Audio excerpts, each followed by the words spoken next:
Përshëndetje miq, uroj të jeni mirë dhe mirë se erdhët në kanalin tim. Për ju që më dëgjoni për herë të parë, unë jam Andalina nga sofra ime dhe çdo ditë ndaj me ju receta të cilat i përgatis për familjen time.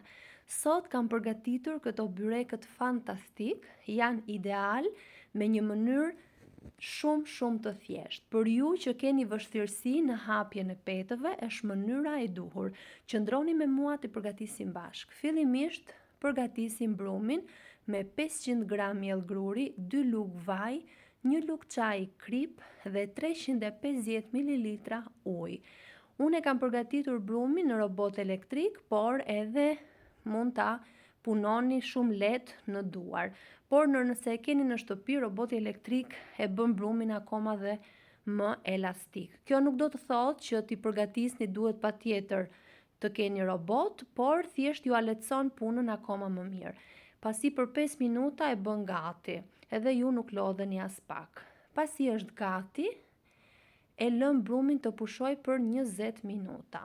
Pasi është gati, në tavolinën e punës dështojmë pak një seshte poshtë, pak lart, dhe masën do ta hapim me kujdes në formën e një pete, as të hollë dhe as të trash.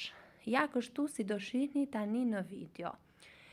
Nuk dua të harroj pa thënë se nëse jeni i ri në kanalin tim, ju ftoj të hidhni një sy recetave të mia dhe nëse ato ju pëlqejnë, mos harroni të bëni subscribe dhe të shtypni butonin e zilës.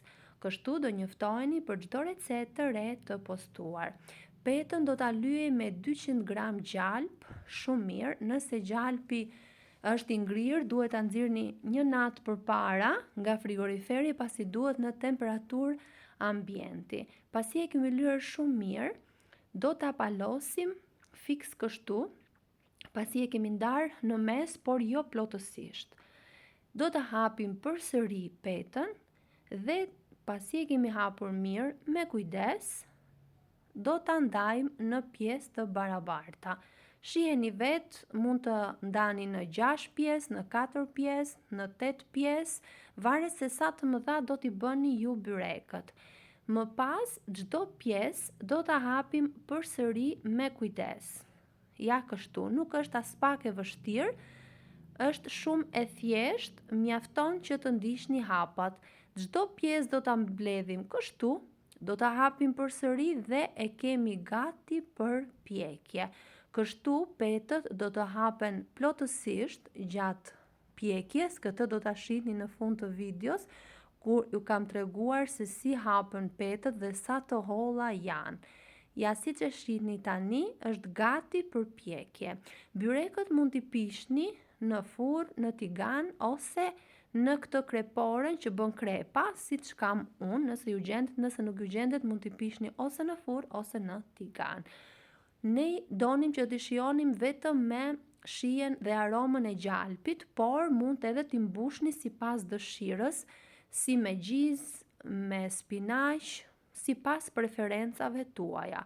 Dhe pasi i kemi ndarë në pjesë të barabarta dhe kemi vepruar kështu si tregova në video, do t'i pjekim duke i kthyer her pas here dhe nuk është nevoja që t'i lyeni me gjal pasi ka mjaftueshëm, por nëse dëshironi mund t'i lyeni pak në sipërfaqe gjatë pjekjes kur t'i ktheni nga ana tjetër. Shikoni pak se çfarë ngjyre fantastike që kanë marrë dhe sa aromë të mirë që kishin. E gjithë kuzhina dhe salloni u aromatizua, vërtet u bën shumë të mirë. Janë krokant në sipërfaqe dhe të butë në brëndësi. Ne i shijuam me kozë shtëpie dhe vërtet na shijuan shumë. Shikoni pak se si hapen petët. Ju sugjeroj t'i provoni dhe t'i shijoni. Nëse ju pëlqeu kjo recetë, për të më mbështetur, mos harroni të bëni like dhe të lini përshtypje në koment. Faleminderit.